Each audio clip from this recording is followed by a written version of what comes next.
The Mavericks cool off the heat for their third straight win thanks to big nights from Ryan Nembhard and company. We'll break it all down coming up next on the DLLS Mavs postgame show.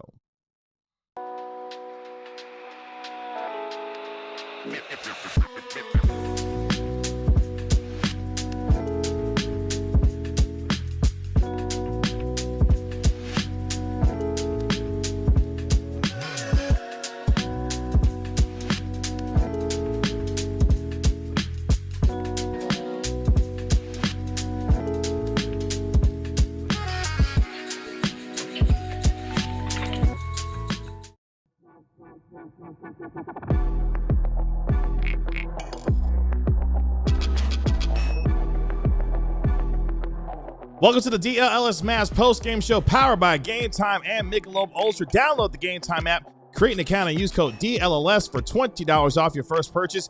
And Michelob Ultra, official beer sponsor of the NBA. Kevin Gray alongside our DLLS Mavs analyst Bobby Kel'el. We are DLLS Mavs, your favorite guys covering your favorite team, and we're going streaking tonight because your Dallas Mavericks get their third straight win, taking out the Miami Heat 118-108.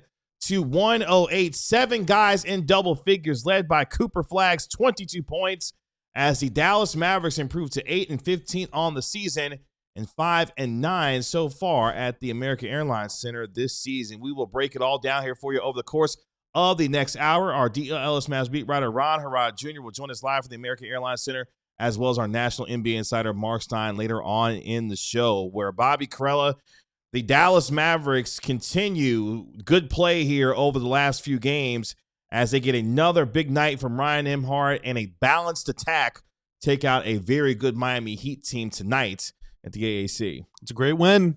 That is a great win. The Mavs are playing like a good basketball team right now. Good offense, energy on defense, a little bit of puck luck with shots going in, shots going out, whatever, that Tyler Herro 3. With like 3 minutes left, that was more than 99% of the way in, but it bounced out. And hey, you take them. The main thing, though, man, I mean, first off, Ryan Nembhard is a complete revelation. That train is not stopping. Kevin Gray's throwing stuff. Yep, sure. Because you just can't believe it. Cooper Flagg in the fourth quarter just becomes a different person. He just becomes a completely different person. He is a closer. He is a guy that when you need a bucket, he will get you a bucket. When you need a shot, he'll get you a shot. When you need a stop, he'll get you a stop. He'll get you a stop. Yeah. That sequence right at the end of the game where he scored on one end, blocked Andrew Wiggins on the other end. It was like a turnaround pull-up midi on one end. Mm-hmm. Block Andrew Wiggins on the other, cut to the basket, takes the pass, and goes up and finish. That is what the great players in this league do. Truly just cannot believe how good he is in the fourth quarter. He's been clutch, and this is a young man who, of course, is the reigning Western Conference Rookie of the Month, has been really good in clutch time moments. In fact, during the months of October and November, shot 56% in the clutch, scoring 48 points in such situations as well. He got a lot of help tonight, especially from his big man in the middle. Anthony Davis, coming off of what was a 32-point, 13 rebound game on Monday night, backs it up tonight. 17 points, 17 rebounds, 3 block shots once again. Talking about blocking shots that Cooper Flagg had on Andrew Wiggins. Anthony Davis erased an Andrew Wiggins shot as well. There was a lot of that for Andrew Wiggins tonight, who was not great for the Miami Heat. But as we mentioned, a balance. Big Mavs fan, Andrew Wiggins. Yeah, he was tonight. I've always said that. He owed us one after that Western Conference Finals show that he put on us. Don't talk about that. That's just saying. Leave that one in the past. But Ryan Nembhard as well continues his fantastic play. Another 15 points tonight, 13 assists to just 1 turnover. A 13-to-1 assist-to-turnover ratio. That'll get it done, boys and girls, in the association. 5 rebounds and a steal, shooting 60% from the field tonight.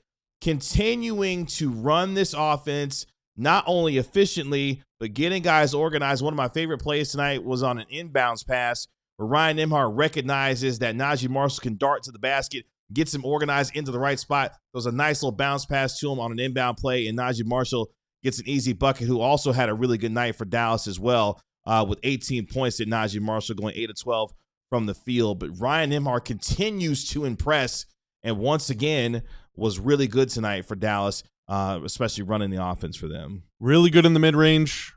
Really good catch-and-shoot three-point shooter. You saw his three-point percentage increase throughout his years in college, first at Creighton and then at Gonzaga. That jump shot was kind of a work in progress for him, but he's always had the mid-range game, that pull-up game. He's able to size guys up, hit him with a couple crossovers. Sure did, yeah. He creates an emphasis on little separation with that step back, but it's just enough to get his shot over the outstretched arm of his defender. His last 2 games, 43 points combined. 43 points, 23 assists, and 1 turnover across 2 games. Here are the last few guys that did that. Cade Cunningham, Tyrese Halliburton, D'Angelo Russell, actually. Oh, wow. Tyrese again.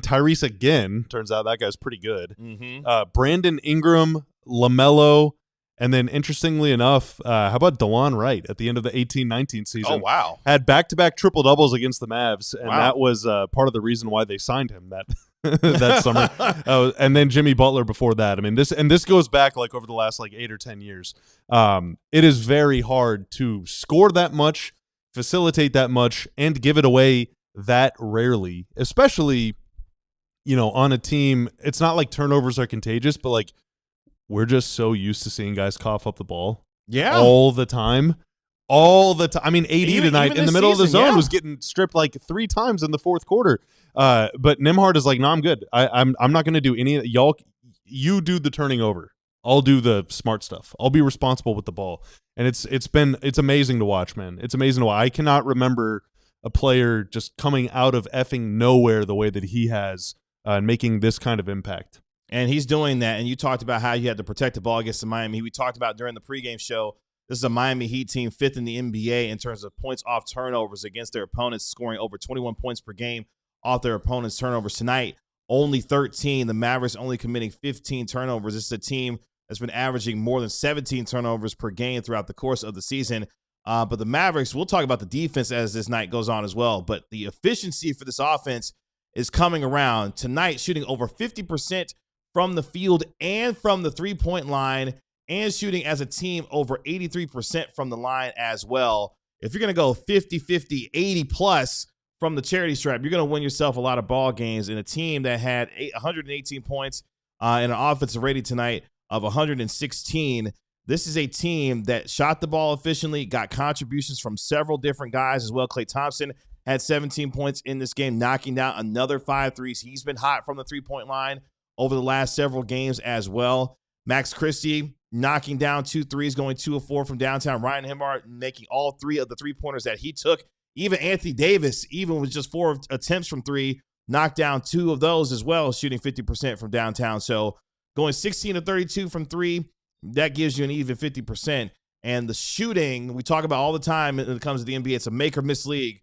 The Mavericks are making shots, but they're doing so in much more better spacing, thanks to the organization and the running of this offense from Ryan Nembhard making good decisions, and that's feeding and getting guys more involved on a consistent basis here. Yeah, this is just the second time in the last 11 years that they've shot at least 50% from 3 in 2 straight games, and they're 2-0 in those games. I mean, it's really no surprise. Tonight, I don't want to just stat fact you to death here, but the Mavs shot 20% better from 3 than the Heat. The Mavs were 50%. Miami was 29.7%. NBA teams are 135-1 in the last 136 instances where they've outshot a team by 20% from 3. When you shoot that well and they shoot that badly, you're bound to win. It's just going to happen. Now, I think part of the reason they're shooting so great is because guys are just hot, right? And you're feeling good, you're feeling confident.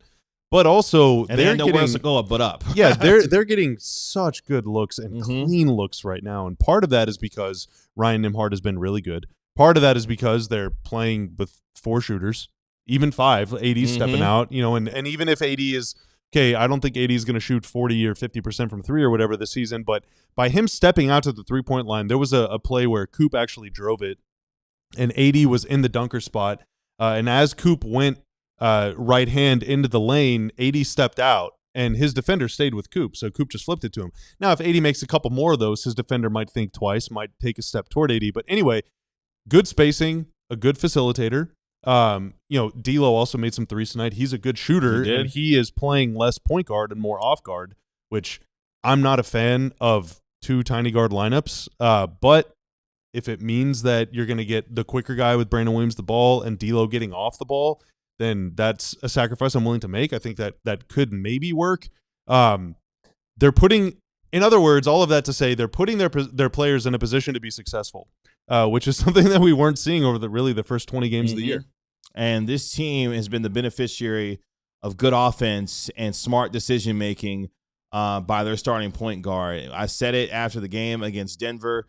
He continues to cement it. I think the Mavericks, at least for the time being, have found the guy that can continue to start and run this offense. He's a small guard. He's about 6 feet, but at the same time, what he is doing with this offense is extremely impressive. And Jason Kidd talked about it after the game on Monday and did so before the game tonight. Ryan Nembhard knows exactly who he is as a player and is comfortable with this game. And you see that comfort with his teammates. They believe in what he's doing on the floor night in and night out. And most importantly, he's delivering results for this team with his own scoring and playmaking. And the biggest thing we talk about in the NBA today is who are the guys that could create shots and get easy buckets for their guys on the offensive end. The 2 best teams shooting the ball right now, the Lakers and the Nuggets, obviously have 2 of the best offensive creators in the game. When Ryan Nembhard has been playing, this team is getting better shots, cleaner looks, and their teammates are taking advantage, and his teammates are taking advantage of that. His ability just to simply organize and get guys into space for good, clean looks is making a big difference for this offense, and we're seeing the results here over the last few games. Yeah, now the weakness to his game is he is not really getting – well, he did this against Denver a couple times, so, beyond the couple finishes that he had against Jokic, where it really just felt like Jokic didn't really care that much about that game at all after the first quarter. But, Nembhard isn't breaking down the defense the way that Brandon Williams can or finishing at the rim the way that Brandon Williams can. And so what's interesting is as he's he'll sort of pick and prod and probe and keep his dribble alive and come back out. But then he's finding Coop, he's finding Najee, he's finding AD, sometimes, Gafford or the other big on the floor or whatever, to get them going downhill, to get them a driving lane or whatever, like a true point guard facilitator type. He's not running the offense the way that somebody like Cade or Shea or Luka would, where they are always looking to score, but they'll pass if they need to. Sure. Like, he's just trying to create an advantage of any kind. There were a couple times tonight where I think he got lost in the sauce a little bit. Maybe he was feeling himself, started over-dribbling. But, again, that's bound to happen. Miami is a good defense, and Nembhard is a rookie, and he had it going. So, fair play. But, I keep saying this, and obviously it's been 3 games now or 4 games that he's been a starter. But eventually teams are going to start sitting on a lot of his tendencies, and I'm curious to see what his counters are in those situations. We saw that with Coop the first couple weeks of the season. Teams started defending him differently, and now he's way past that. Made the adjustments, Yeah, and he's just fine. But, I'm really curious to see what happens next because you keep stacking wins against good teams together like they have. Reasonably competitive performance against the Lakers until the final couple minutes, and then you beat the Nuggets, and then you kind of beat the brakes off the Heat for a little while there.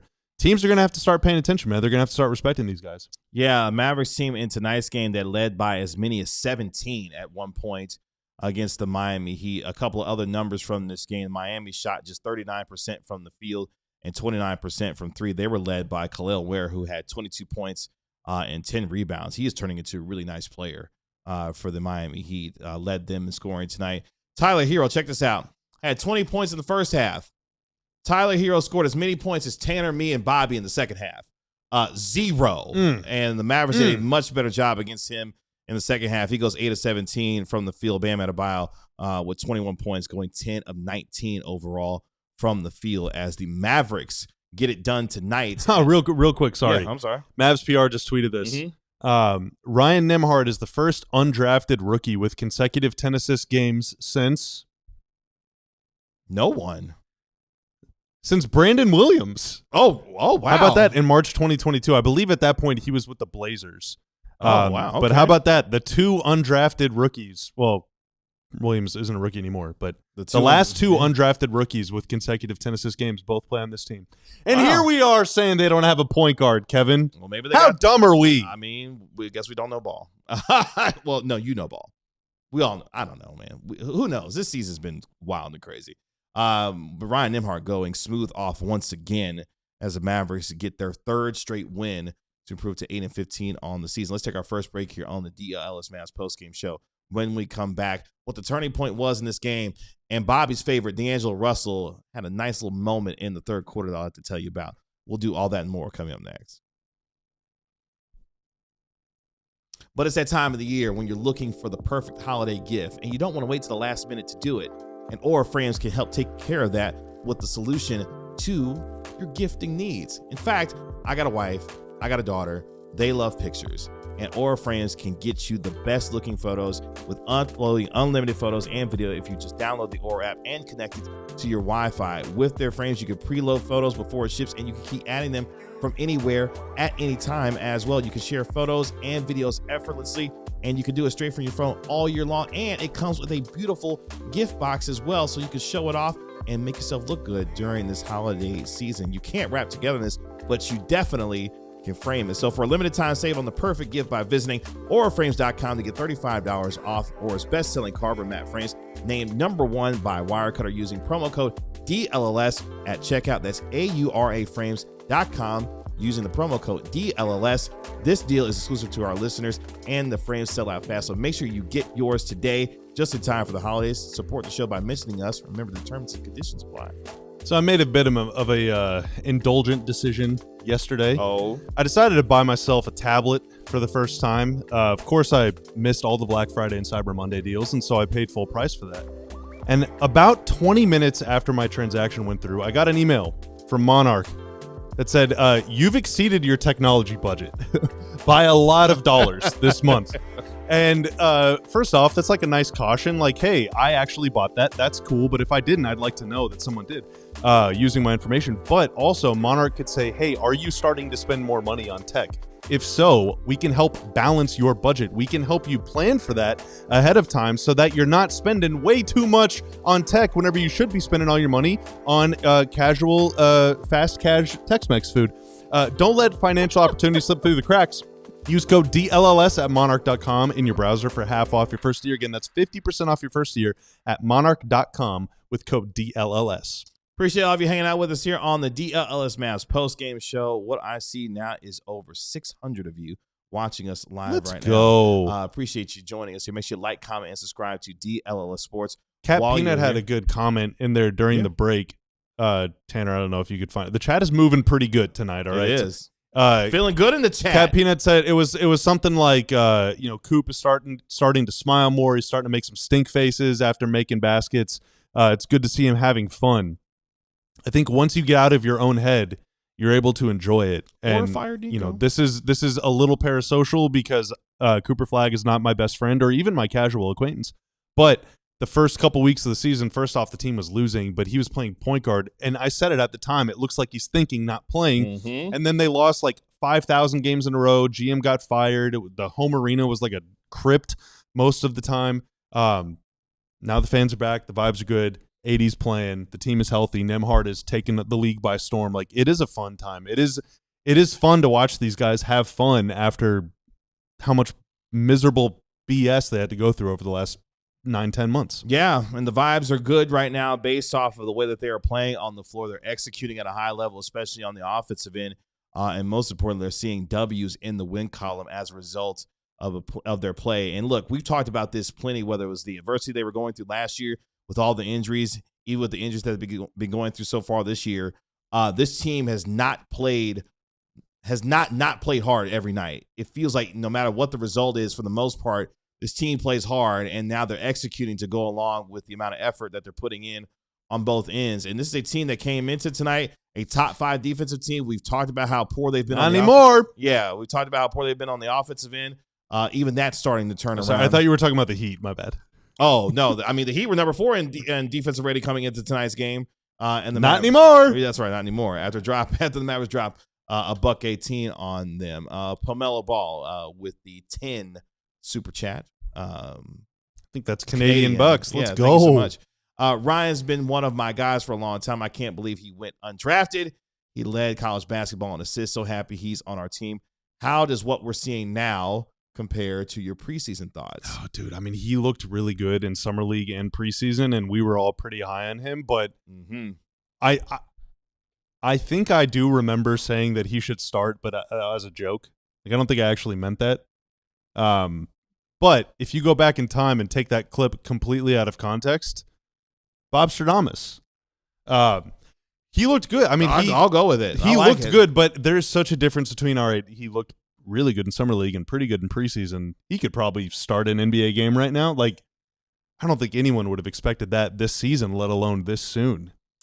Yeah, I mean, he took advantage of an opportunity that was presented to him. I mean, D'Angelo Russell, for the most part, hasn't been good this year. Brandon Williams at times has been okay, but they needed a quote-unquote professional, if you will, to be selfless, run this offense, and get guys in the right spot. And it also doesn't hurt that you're starting to get healthy a little bit, especially with Anthony Davis now having played the last couple of games. He makes a big difference. And the step that Cooper Flagg continues – the steps, I should say, that Cooper Flagg continues to take with his offensive game is making things easier for Ryan Nembhard to be able to find his guys as well. Sheldon Fennell with the $4.99 super chat.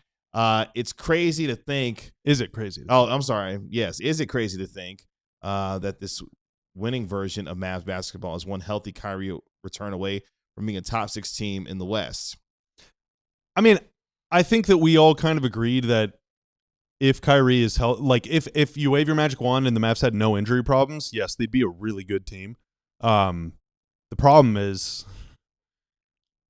Daniel Gafford left the game tonight, and who knows when Lively's playing again, and Dante Exum isn't playing at all, and who knows when Kyrie's coming back, and AD kept grabbing at his finger, and PJ Washington's still dealing with a right ankle sprain. Who even knows when he's playing again? Mm-hmm. I mean, maybe their next game, hopefully, but it's Oklahoma City, so probably. You can't miss that one. I don't think it's – I think if you were to reset records and turn off injuries, then, yeah, they could contend for a top 6 seed. But as it is right now, I mean, they're 5 games out, 6 games out of the 6th seed, and Kyrie's not coming back soon. So it will be tough. But they could play top 6 caliber basketball, I think. Yeah. And as they continue to play well on the defensive end, that's been giving them chances in this game. This is a team that's played the most clutch games in the NBA this season. They're starting to execute better in those stretches, thanks to the 18-year-old who will soon be 19 here in 18 days, and Cooper Flagg, who's been terrific for this team. Let's get to the turning point of what tonight's game was. A few different moments of tonight's game that I thought really stood out. Let's fast forward to the second quarter because the Mavericks found themselves down after 1, but they really turned it around in that second period, going a plus 15, outscoring the Heat 36-21 in that second quarter and really starting to take control of this game. And guess what? The Mavericks were down 47-46 with 6:23 left. You know what sparked, what was it, 18-7 run? You know who sparked that? Who? Ryan Nembhard. Ryan Nembhard knocked down a three-pointer, and the Mavericks outscored the Heat 18-7 in the final 6:23 of the first half to take what was a 10-point lead into halftime at 64-54. Now, interestingly enough, Cooper Flagg had picked up his third foul 30 seconds into the second quarter and was dealing with some real foul trouble, but was able to remain in the game as the game went on by remaining out of foul trouble. But Nembhard had 11 points in that second quarter to really turn things around for the Dallas Mavericks, who turned it up defensively as well. I mean, the Heat were horrendous shooting the ball. Simeon Fontecchio almost made me throw up again with the amount of shots he was missing tonight. Andrew Wiggins wasn't much better. Let's go to the third quarter then.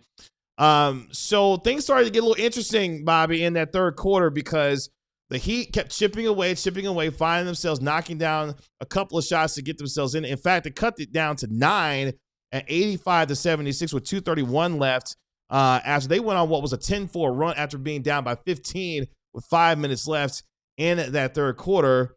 But one of the guards tonight, not Ryan Nembhard, not Brandon Williams, D'Angelo Russell was the one to kind of calm things down. In fact, he scored the final 8 points of the third quarter for Dallas to turn what was a 9-point deficit and 9-point lead and up it back up to a comfortable 13 at the end of the third quarter. Now, the first three that D'Angelo made was kind of an off-balance one-footer that he made, but the second one was much more in rhythm.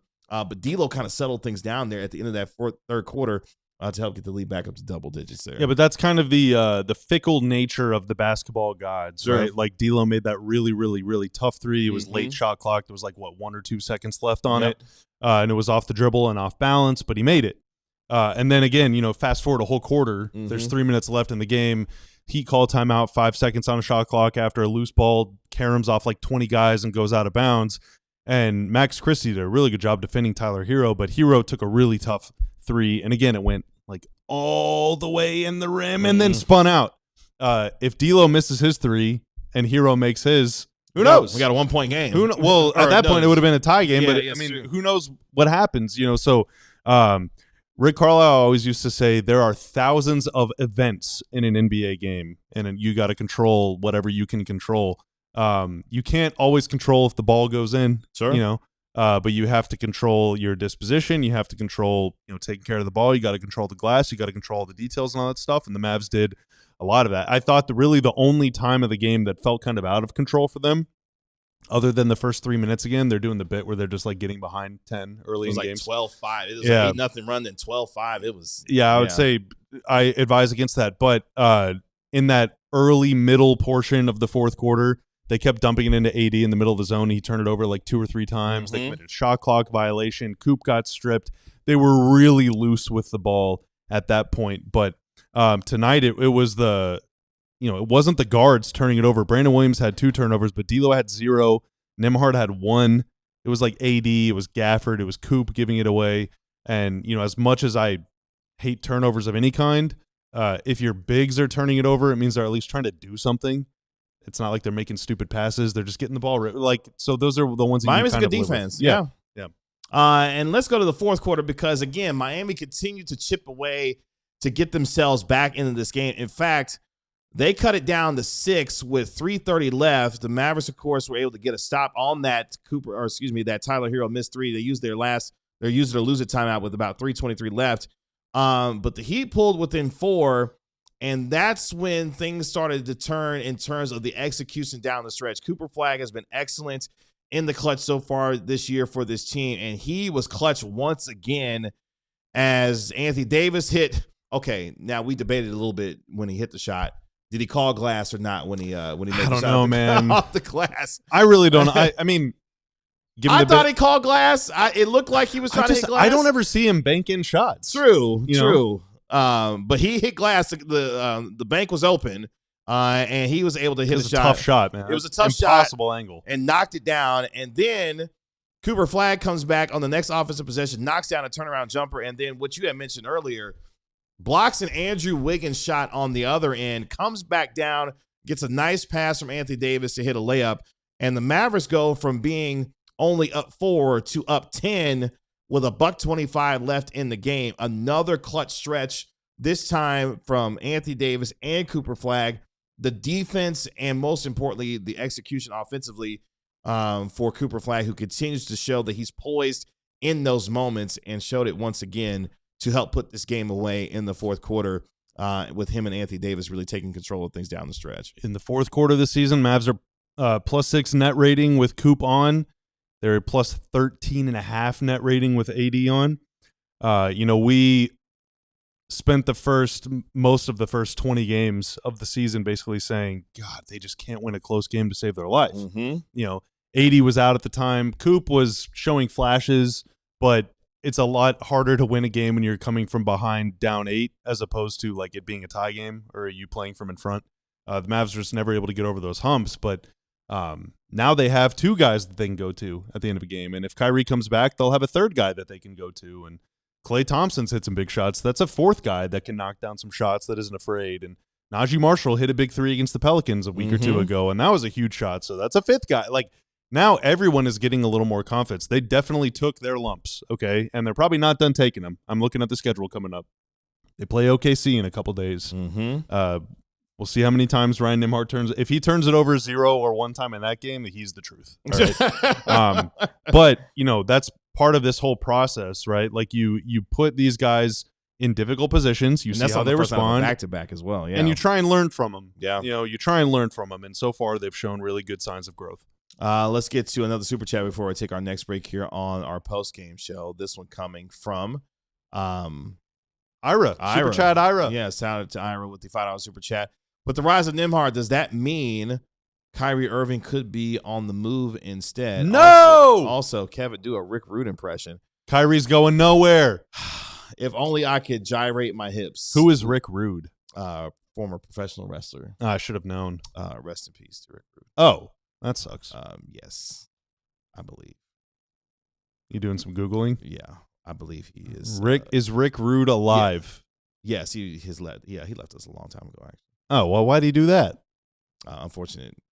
It wasn't his choice? No. Oh. No. Yeah, he passed away back in 1999. I was like, yeah, I don't think Rick Rude is with us anymore. Dang. So we should save Sheldon's for Stein. Yes, we will. Yes, we will. But thank you so much for the super chat. I appreciate that. Kyrie not going nowhere. He's not going anywhere. You said that he should. I said they should consider it. All options should be on the table. And I said, hell no. No, you did. You did. Again, I don't think you should trade him. But again, if you're an organization in this particular position, all options should be on the table. But no, they're not trading Kyrie. We should get musicians playing in the street outside. I know, you hear the saxophone it's out there? Awesome, yeah, dude. it's all right. Exactly. Yes, playmaker. Y'all still talking about trades even without seeing AD and Kyrie together? Hey, man. It's not just us talking about it. It was a super chat. We had to talk about it. Yeah, we had to talk about it.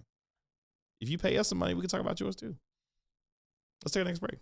When we come back, our DLLS Mavs beater, Harrod Jr. going to join us live from the American Honest to get his thoughts on what Jason Kidd and others had to say after tonight's game. Plus, our national NBA insider, Marc Stein, will join us later on in the show. All that and more coming up next. Let me talk to you about reputation. Let me talk to you about trust. Let me talk to you about quality. And that is with Qualys Roofing. With over 700 5-star reviews and an average rating of 4.9, Qualys Roofing is one of the most trusted names in roofing across North Texas and Austin. Homeowners and business owners alike also consistently praise Qualys for their honesty, follow-through, and their quality workmanship as well. They're based right here in North Texas. Qualys isn't some storm-chasing fly-by-night crew. They're local, they're experienced, and committed to doing things the right way. There's no pressure and there's no gimmicks when it comes to Qualys Roofing, just honest assessments and quality work. So when you schedule a free roof inspection, you get a free DLLS shirt, like how Bobby's got on right now. But you got to tell them we sent you. That's right. Once you tell them that we sent you, you get your free DLLS shirt. If you replace your roof with Qualys and you can choose between a free Blackstone grill or a Traeger smoker. Nice.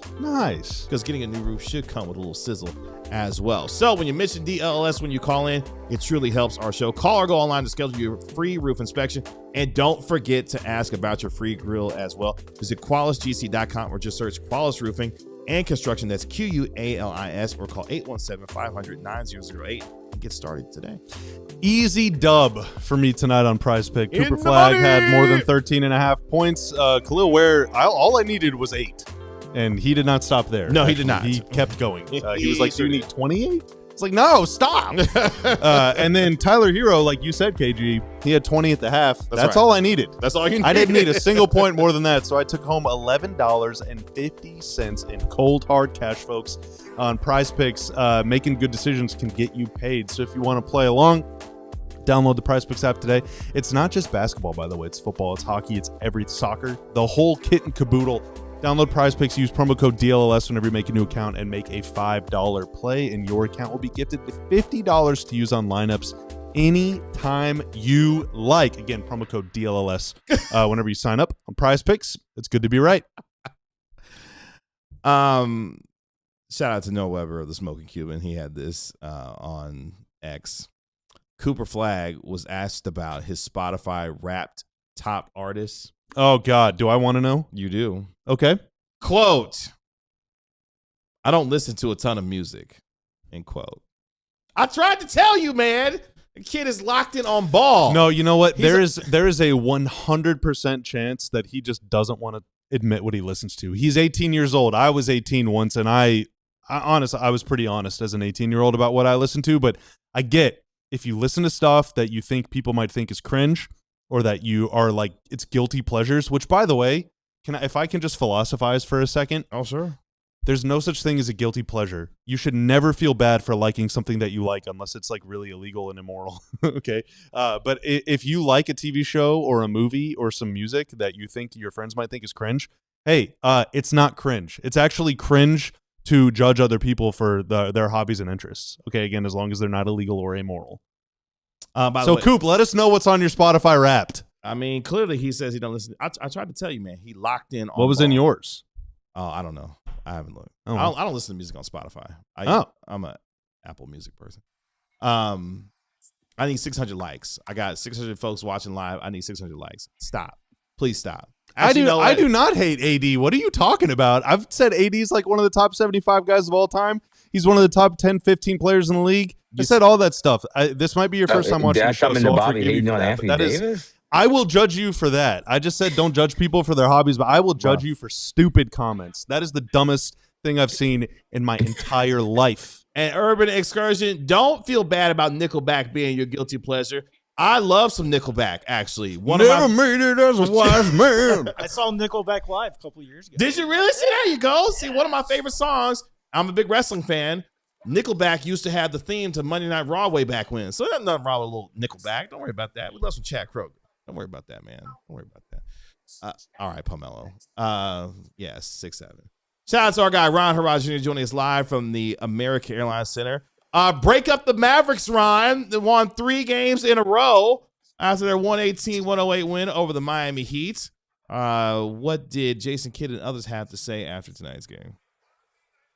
Yeah, well, again, I got to keep bringing back. I'm the vibe check guy, and the vibe does seem to be pretty high in the post game. I mean, this is literally the most fun I've seen Cooper Flagg, Ryan Nembhard, Jason Kidd all have like in the same 24, same day.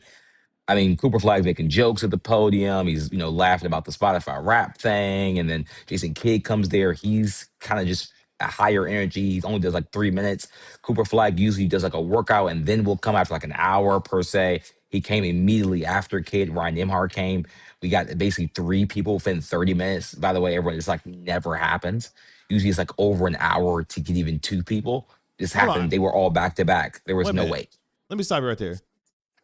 Did you say that Cooper Flagg normally does a workout after the game and then he came to the podium and it comes to the podium? Yeah, I've written about this and I've tweeted this before, but a lot of the times he does like some type of like lifting session. I mean, again, I haven't seen it. I don't know exactly what it is. I was in San Antonio, Wemby would do this as well. So I don't want to act like this is like unheard of because I do know Wemby was doing that. I thought he was doing it because he was tall, but it must be a thing around the league with some of the younger players. But yes, he does lift a lot of the games. And I'm going to say at least 85% of the games so far, he lifted directly before talking to the media. Did not know that. Only time I see folks like doing the workout stuff, it gets posted online. We start making fun of them. So if he's there's DeAndre and the Phoenix Suns that one time. There's no way that he doesn't listen to. Are you telling me that he's raw dogging the workout? No music? Pretty nasty if that's what's happening. Pretty nasty, dude. But maybe he's podcast guy. I mean, I don't know. I'm not going to again. I'm not judging him for his musical taste, but I will judge him for his lack of musical interest. Burn it to the ground tonight. Somebody wanted to sing Nickelback, so I was singing some Nickelback for them. You're welcome. And I just want to be a big rock star and do stuff. Hey, Ron, what's your favorite Nickelback song? Does he even know who that is? I doubt. I have some quotes though, so let's move to that. But no, okay. While the vibes are really good, while the vibes are high, my old coworker Brad Townsend, right before Ryan Nembhard left, asked about the contract situation. This is why Brad is one of my OGs, and this is why he's one of the greats. Because I would have been nervous to ask that, but Brad didn't care. So this is the answer on the Nembhard contract situation. He's on the 2-way. I'm pretty sure Tanner has the counter. We're less than he only has 50 games on the 2-way contract. So he said, I'll let my agent and everybody figure that out. Obviously, I'm on a 2-way, but at the end of the day, if I go on the court and handle business and do what I do, then that will take care of itself when the time comes. So I'm not too concerned about that. I'm just trying to win games. Basically, he was just asked, like, you're making the Mavs have to make a business decision. Like, what do you think about that? And that was essentially his answer. I thought he answered pretty professionally. Yeah, his job is to come out there and continue to play and play well and let the business of the basketball side of things take care of itself. And right now, he continues. If he plays consistently as he has been, I mean, he's gonna get paid. I mean, you don't you can't not get paid if you don't play as consistently as he has started to play. I'm not saying anything earth-shattering here. It's just a simple fact that he's got to handle business. I mean, he's still an undrafted rookie who is proving night in and night out right now that he belongs in the NBA, and more than belongs in the NBA, is a good NBA player and a guy that at minimum has proven that he can be part of a rotation. And right now, being an effective starting guard for a team without many effective starting guards. So good for him. He's getting the praise too. J Kidd has said this. AD said this after the last game, which the Mike Curtis tweet of that clip got so many weird QRTs. Bizarrely, but so both Kidd and AD, and J Kidd is a Hall of Fame player who played point guard, and AD is going to be a Hall of Fame player, and he plays a position that relies on having a good point guard. They've both said guys love playing with him. So if you're getting Flagg said the same today the as well. Oest of G's to sign off on it, I mean, that you're doing something right. Yeah, and good for him because he's earned that. He's continuing to earn that respect night in and night out. And look, he played a long time at Gonzaga, a guy who led the nation in assists. This is a professional point guard. He understands who he is and what he's got to do night in and night out to help this team win, and he's doing it right now. What are the other takeaways from tonight and what other folks had to say? Well, Cooper Flagg also said that he liked playing with Ryan Nembhard. I think one of my biggest takeaways was kind of the bond that all the rookies seem to be sharing.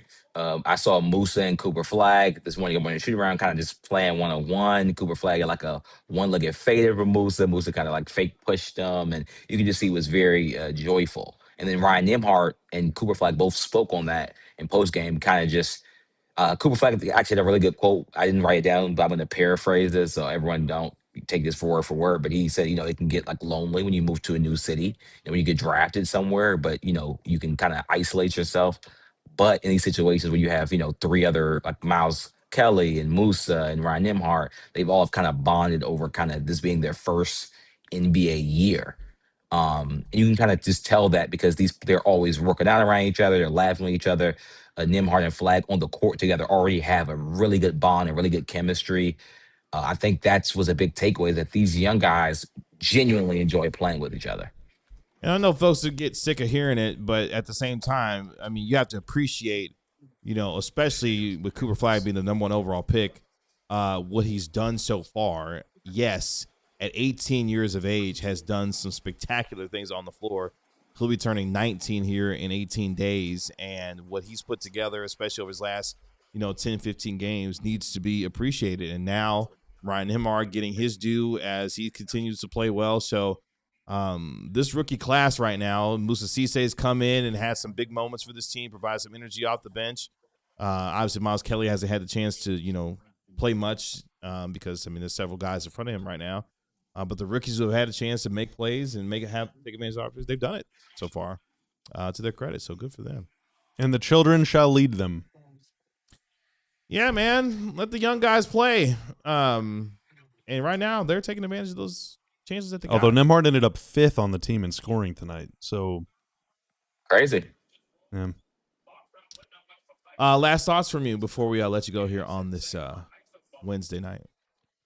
Yeah, Mavs fans, this has been really fun with Ryan Nembhard, but it's not even like just fun on like rookie small game. Like it's like in the NBA, what he's doing right now is like not being the league. He's just playing overall really high point guard play. He's 43 points, 23 assists, 1 turnover over his last 2 games. He's the first rookie in NBA history to do this or better over a 2 game span. Been a lot of rookies, everybody. He's the first player to ever do 43 points, 23 assists, 1 TL. Like 23 assists to 1 TL is like Chris Paul, Steve Nash. Like that's not normal point guard. Like you don't just see that. It's hard to get that many assists while not also turning the ball over. And Davion Mitchell is one of the best point guard defenders in the NBA. And in the fourth quarter, the Heat essentially took Davion Mitchell off of him, went to his zone, had Andrew Wiggins really guarding him for the most of the game. And that just kind of showed you the respect level that the young point guard has. Even Jaime Jaquez took a turn on him, trying to get him out of his rhythm a little bit as well. So the respect being earned by Ryan Nembhard. This coming from our very own Marc Stein, who we'll have on here in just a second as well. Dallas's Ryan Nembhard is the first undrafted rookie in the modern draft era which is since 1967, with at least 15 points and at least 10 assists in consecutive games, according to the Alliance Sports Bureau. That's, again, just more perspective on the kind of run that the undrafted guard out of Gonzaga is having right now. Ron, good to see you as always. Enjoy the day off tomorrow, sir, and let's get ready for this back-to-back starting on Friday when the Mavericks take on the Oklahoma City Thunder. By the way, our very own Harrod Jr. is going to be in Oklahoma City live on the scene covering the Mavericks and Thunder game for us. So make sure you're following him on X at Ron Knows Sports. He will be in Oklahoma City doing his journalistic duties covering Mavericks Thunder for us here at DLLS Sports. So, Ron, we appreciate you, man. Enjoy the day off tomorrow. See y'all. Bye, Ron. Again, you can find him on X at Ron Knows Sports. Let's take our final break here on the DLLS Mavs postgame show. When we come back, we welcome in our national NBA insider as we dial up the Stein line with our very own Marc Stein live from the American Airlines Center after the Mavericks get a dub over the Miami Heat. We're going to ask how the Mavs are getting Giannis. Probably not. Nope. Okay. We'll do that next. But we want you to become part of our DLLS Sports family. The easiest way that you can do that right now is to like, comment, and subscribe to DLLS Sports as we move that much closer to 38,000 subscribers here. And you can also scan that QR code that you see on your screen right now and become a diehard member by visiting alldlls.com. Become a diehard. Act fast. I got an hour and 14 minutes for you to become a diehard with our best offer of the year right now. $26 in year one to get 20% off our events here. You get a free t-shirt upon your signing up to be a diehard and merchandise discounts as well. Shout out to my guy Clayton, who recently became a diehard with this sale and is part of our DLLS Sports family as well. So shout out to you for joining us and helping us out here as well. So again, alldlls.com/diehard, $26 in your first year. You get access to our member-only Discord, 20% off our events, access to our premium content from guys like Harrod Jr. covering your Dallas Mavericks, Sean Shapiro and Sam Nesser covering your Dallas Stars. We've got a big win tonight, shutout win tonight. Jake Ottinger was on fire as the Stars shut out the Devils in New Jersey tonight on the road. Also, Jeff Wilson covering your Texas Rangers hot stove season in Major League Baseball, the latest on what the Texas Rangers may or may not do during free agency. And also, Ali Jawad and Clarence E. Hill Jr. covering your Dallas Cowboys. Our guy Clarence E. Hill Jr. going to be in Detroit tomorrow night as the Cowboys looking to make it 4 straight wins. Snowy Detroit. It is snowing in Detroit. Hopefully it's going to be hot inside Ford Field with George Pickens and CeeDee Lamb lighting it up against that Lions secondary. Our guy Clarence E. Hill Jr. is all over that. But you get access to all that premium content. You become a diehard member here as well. And also, check out our free newsletter. Curated by our guy Ali Jawad as well. Hit your inbox about 8:39 a.m. every single day looking at DFW Sports through the lens of us here at DLLS Sports. So it's easy to sign up. Go to alldlls.com. Just provide your email. You can get our newsletter every single day for free. Mavericks, big win tonight at the American Airlines Center. They're going to have the day off tomorrow before they travel to Oklahoma City on the first night of a back-to-back when they take on the Thunder on Friday night. That game can be seen exclusively on Amazon Prime Video, where our guy Marc Stein, who joins us now, is of course part of the NBA on Prime. Yep, we are back. We are fully back. That's right. There we go. I think he really just does it now as a whole bit. Yeah, why not? Just adjust the camera as a bit. We're dialing up the Stein Lab with our national NBA insider Marc Stein here on our post. I'm listening. Just tweeting. You guys keep talking. Oh, okay. All right. Well, we'll just keep talking. Shout out to Clayton. He's in the chat. There you go. Shout out to Clayton who's joining us here. Shout out Clayton. Yeah, appreciate you joining us here.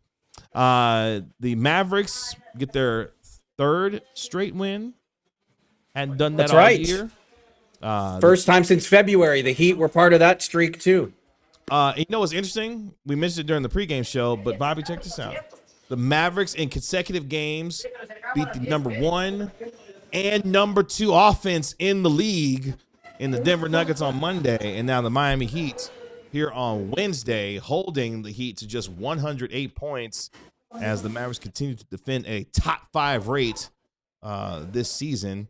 And Marc Stein, vibes are good right now in Mavs land. I had to make sure the tweet went through because last time I tweeted just as I was joining you guys, and it didn't go through. And then like an hour after we were off the air, that's when the tweet went out. And that's probably probably not a good idea for me to say, I'm joining the show live in moments, like an hour plus after the show's over. That's all right. I've deduced that's not a good plan. We got the tweet. We got it. We got you. Your thoughts on yes, vibes are high. I mean, look, so Nembhard. That's all you can say. That's right. I mean, that's right. The guy I was wondering if you're gonna do it again. You did it throbbing. Again. We're throbbing in here, Mark. He has started 4 games. He's committed 5 turnovers. Woo! And I'm counting on Bobby to tell me how many assists in those 4 starts because it's too many for me to count up off the top of my head. He has been an absolute revelation. So poised. He's just making a mockery of the fact that he went undrafted. And it was really interesting after the game to watch Eric Spoelstra go right to him. And they had a real nice post-game moment. And I'm thinking, how on earth do Spo and Ryan Nembhard even know each other? But you have to remember that Mark Few, who coached the Nembhards at Gonzaga, is on Team USA. He was on the same Team USA staff with Spo. And after the game, Spo just went on and on about how Mark Few has been all over me to get one of these guys on my team. And he has neither. But Spo did say, we love stories like this. I mean, and that's, I don't know how you could love it after being on the losing side, but like what, I'm sure you guys have gone over the stats, just the poise, the ball security, the passing. He just gets the ball to the right place every time. There are pick and roll elements in this offense now that have been, we haven't seen since February 1st. I don't think I need to fill in the blanks on that. I mean, it just like he has just his presence out there. Like it has brought an organization that was sorely lacking in the first 20-ish games. 37 assists and 4 turnovers, Mark, in the last 5 games for him. 37 to 4. That's 9-1. It's pretty good, man. It's just fantastic. Fantastic. And, AD played his part too. I thought, he obviously had better numbers in the Denver game, but I felt like he was a definite rim presence in the fourth quarter that made a difference. And just the two of them playing the way they are, what that has done for Cooper Flagg. And Miami got this thing down to 9 and had momentum. And suddenly this was looking like a game. And Cooper went hard to the rack 2 times very quick in succession after that. And he is going to the rim with so much more confidence and so much more belief. And again, so it's a 3-game winning streak. Don't want to get too carried away, but at 5-15, when that was the favorable part of the schedule, starting the season with 13 of 18 at home, and they're at 5-15, and to uncork a winning streak that none of us really saw coming.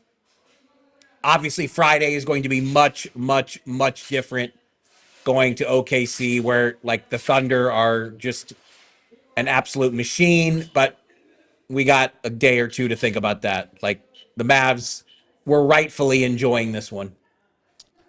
To your point real quick, you had mentioned how could Spoelstra kind of identify with, Ryan Nembhard. I think it's interesting because, Spoelstra, just for example, he was a video coordinator who worked his way up to becoming a championship, head coach. I think he would appreciate the idea of what the grind looks like to get to the very top of the profession. And Ryan Nembhard, in a lot of ways, a guy who was, terrific in college, went undrafted, has a lot to prove, and is continuing to prove, at least right now, that he belongs in the league. And I would imagine a guy like Spoelstra would appreciate a guy who's working his way into the kind of stardom, if you will. Well, he's doing the right stuff. He's saying the right stuff. Like when you talk to Nembhard, he goes out of his way to act like he's not impressed with anything that he's done. It's just, exactly what you would want from a player in his situation. And look, I'm sure it was, a gut punch to not be drafted. When you're a high-level college player in a program like Gonzaga doing the stuff he did in college, I mean, you probably inside think you should be a first-round pick. So to go completely undrafted, to sign a two-way, and now hear everybody obsessing over his contract status. And again, in January, that's just, the Mavericks can't do anything about it really until January. But I mean, he's the starter. He's won the job, obviously, and he's going nowhere. He will be the starting point guard for the foreseeable future. Mark, the vibes have shifted in the chat. I know you always ask about the temperature in chat, and we got a super chat earlier that we've been holding on to until you got here. So we've spent the last basically 3 months asking you every day, so are they going to tank or not? Well, Sheldon comes in with the $4.99 super $4.99 super shout out Sheldon. Say that 5 times fast. Mm-hmm. If the Mavs beat OKC next game, should they go all in? Their pick won't be top 8, maybe not even top 10. If they go all in, what or who is a realistic target?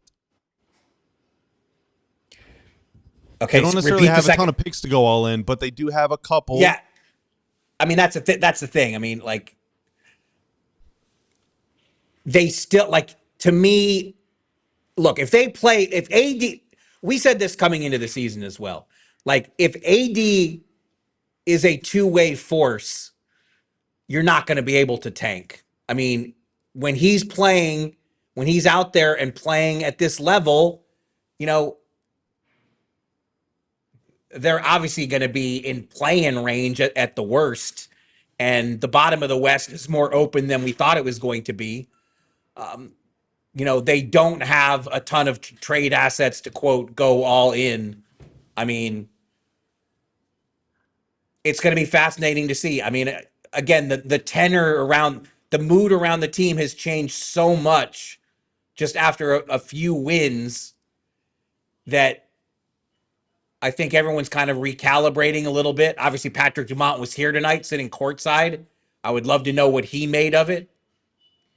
But direct me in a more, I mean, do you have a more, am I missing something? Like, where do you want to take Are we trading this? for Giannis? No, well, I don't think that's what Sheldon was asking, but yes, I am curious. Yes, exactly. I mean, do they have enough assets to realistically get that done? I don't see it. But I would also say, like, still, we are not to the point of Giannis really forcing his way out. And that's, to me, what still has to happen. And we're just not there yet.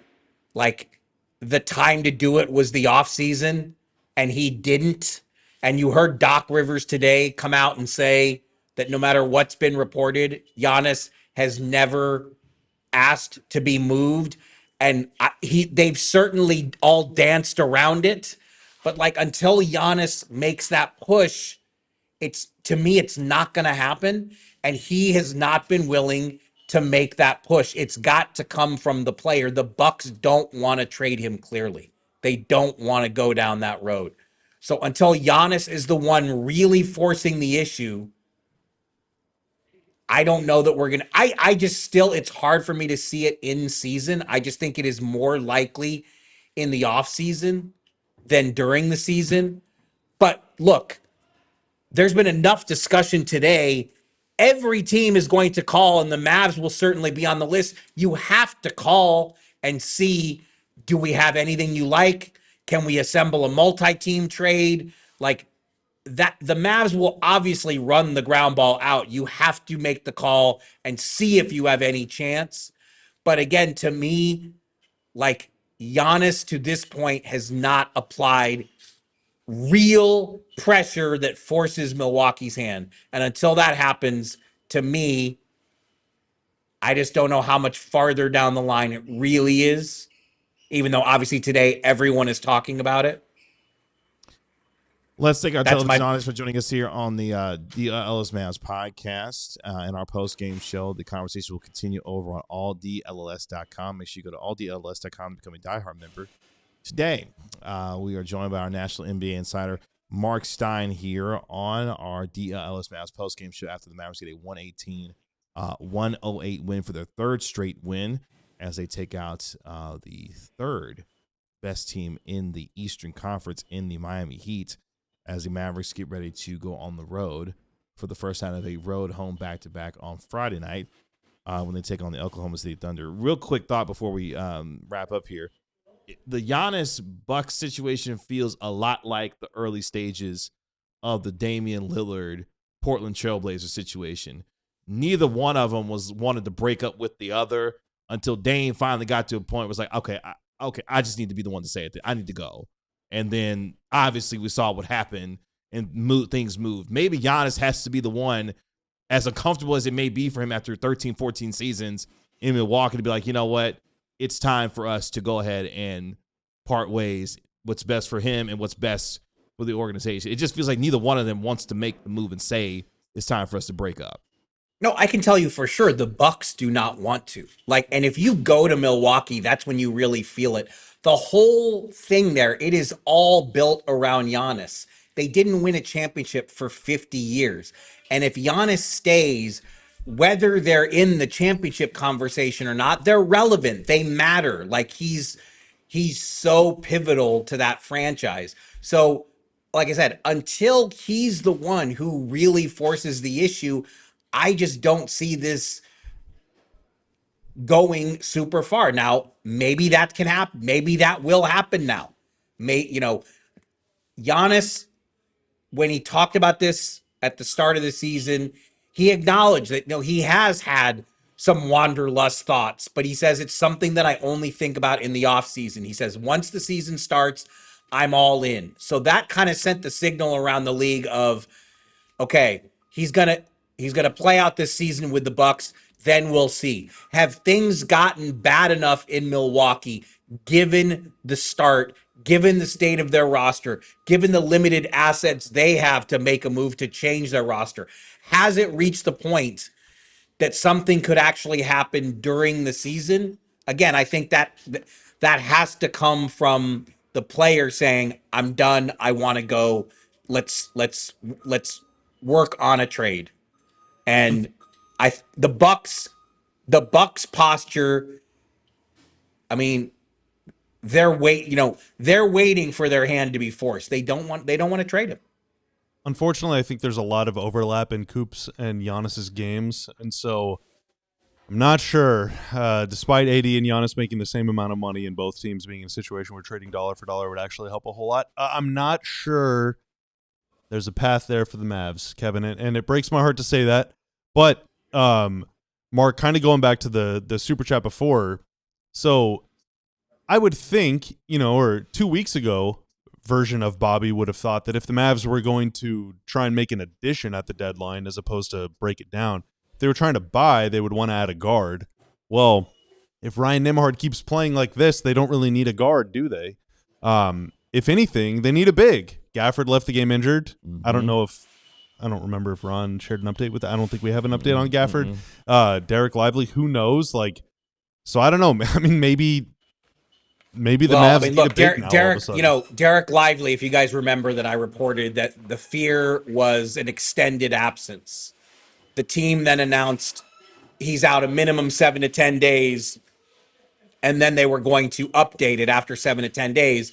But I think the outstanding footage from our own Abby Jones this week showed that Lively had a boot on his foot. So I don't think he's coming back in 7 to 10 days. We don't know how long it is. We don't know Gafford's status, but obviously Gafford went down, left the game, did not return. It's going to be a roller coaster, but there's going to be lots of discussion obviously between now and February 5th. I mean, today is December 3rd. Yes. So look, for a little bit longer. Trade season does not really start until December 15th, when the majority of free agents who sign contracts in the summer become eligible to be traded. So it's still a little bit early to get a great read on things. But obviously, look, the Mavs are a team of huge curiosity around the league. Every other team I talk to wants to talk about the Mavs. They're trying to figure out what direction the Mavs are going to go. And I think the Mavericks, to be honest, are still figuring out the best direction to go.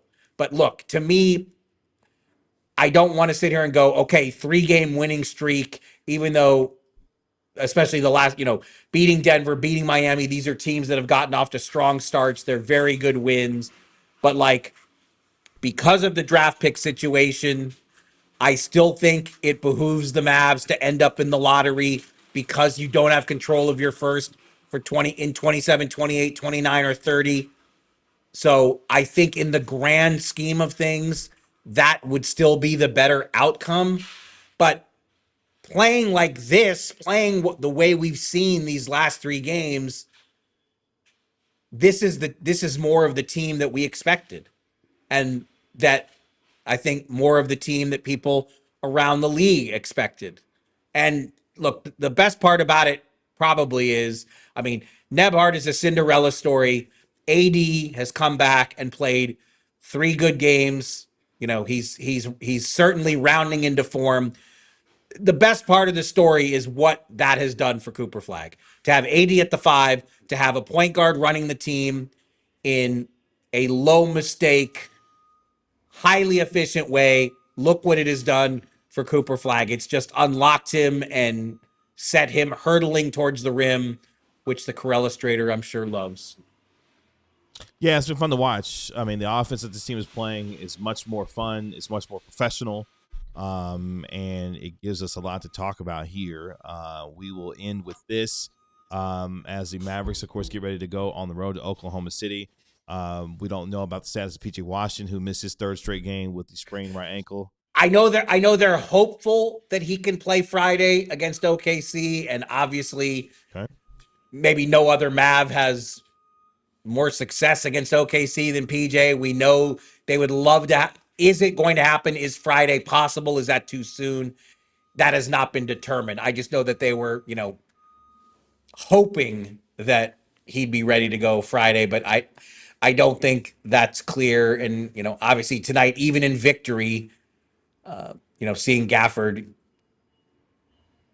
what looked like a re-injury of an ankle problem that has been plaguing him for days, if not weeks, is obviously not ideal either. Months, jeez. Yeah, he literally sprained the thing on day 1 of camp. It hasn't been right since. Yeah. And I don't know if this season he'll be fully right, because he may just have to rest in order to get that thing anywhere close to 100%. So what else is happening in chat? Good vibes. People talking about music. My Spotify Wrapped came out today, Mark, and Father John Misty was my #1 artist of the year. So just wanted to provide you an update on that. Super John finished second, but what did Cooper saying he didn't have a Spotify Wrapped, did that rankle you?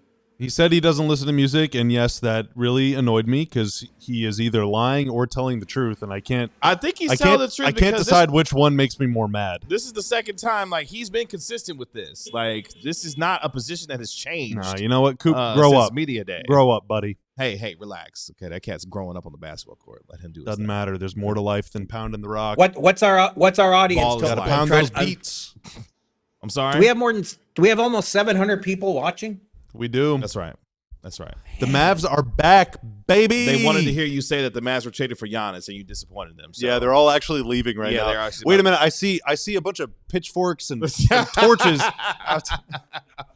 By the way, real quick on Giannis, he left tonight's game with a calf strain, a non-contact. The last is a banger. That song is so good.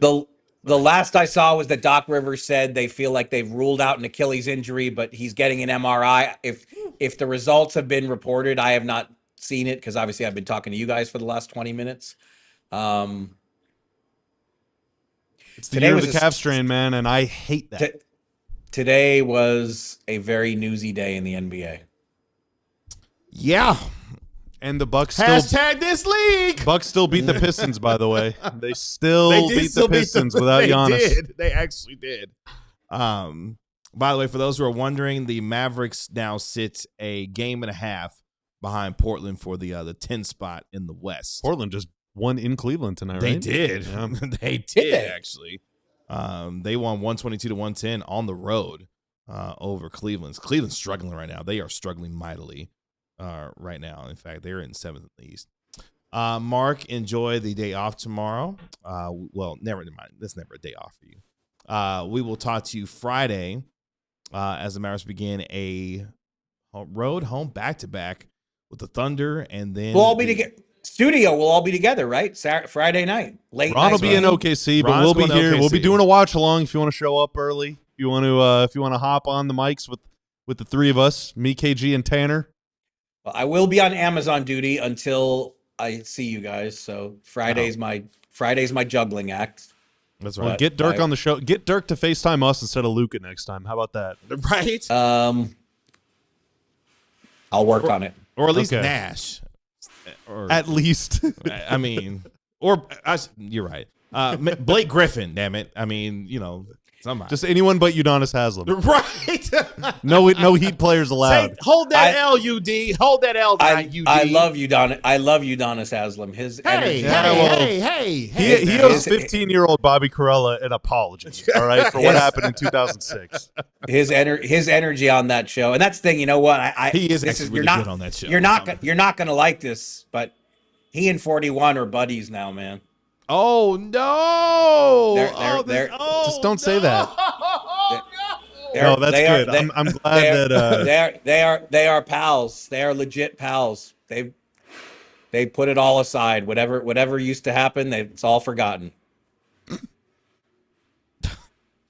What is happening? Okay. Why is Bobby laughing or crying? No, somebody in the chat is like, no, it's sorry. It's the most recent one is so funny. Just make sure that you turn it off. yeah, buddy. exactly. Don't let it run. Yeah, exactly. Why? What happened? Nothing. We love you, Simon. Tell me. See you this week. Tell me. No. Text me. Bye.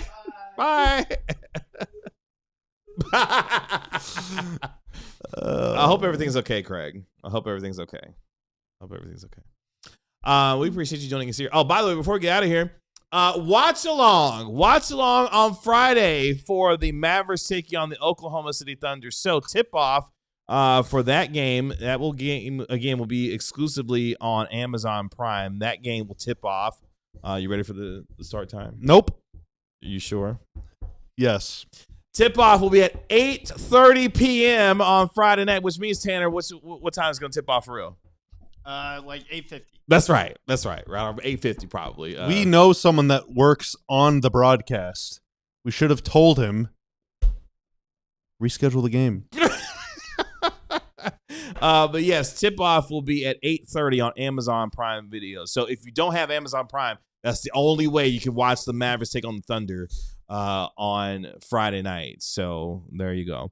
But we will have our watch along here on DLLS Mavs throughout the entirety of that game. So our pregame show will begin at 8 p.m. We will have our watch along immediately following that. And then I'm sorry. Keep going. and then we will have our postgame show Land the plane, Kevin. afterwards. Okay. Thank you to Marc Stein, Ron Harrod Jr. Our guy Tanner made us look good and sound good as always. Thank you, sir. As the Mavericks win 118-108 over the Miami Heat. Y'all good? Nope. I'm fine. Is Craig okay? I think so. Not the espresso. Did she leave you, Craig? Did she leave you? Oh my god. She took the garage door She openers. took the garage door opener and then and espresso. espresso. You got some kids? Did she take the kids too? It doesn't matter about the kids. No, wait. You can't say F the kids now. You can't do Then that. espresso is all that matters. Oh, jeez. Need my coffee. We love y'all. We'll talk to you Friday. We're off tomorrow, boys and girls. We're off tomorrow. No DLLS Mavs. Check out our video with Tim Legler. He loves the Mavs. I mean, right I can now. skip all my meetings. No, it does not. Ugh. That's what you get paid the big bucks for. Friday, 8 p.m. DLLS Mavs pregame show, and our watch long immediately afterwards. Let Tanner get some sleep. Y'all be good. We'll talk to you Friday. Peace. Bye, Craig. We all silly like the mayor.